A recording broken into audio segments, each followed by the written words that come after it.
আমি অনুরোধ করছি বাংলাদেশ জামায়াত ইসলামীর সংগ্রামী আমির বিশ্ব ইসলামী আন্দোলনের অবিসংবাদিত নেতা বাংলাদেশের আবু বকর জনতার প্রাণ প্রিয় নেতা দল মত নির্বিশেষে বাংলাদেশের 18 কোটি জনগণের প্রাণ প্রিয় নেতা জননেতা জনাব ডক্টর শফিকুর রহমান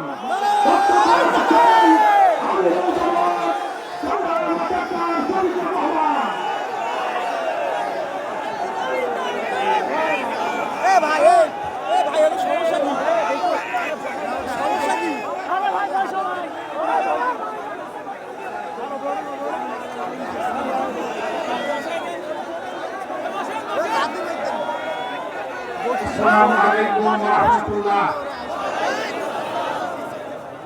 স্লোগানের ভিড়ে সালাম হারিয়ে গেছে, আবার সালাম দিচ্ছি। আসসালামু আলাইকুম ওয়া রাহমাতুল্লাহ। আলহামদুলিল্লাহি রাব্বিল আলামিন ওয়াস সালাতু ওয়াস সালামু আলা রাসূলিল কারীম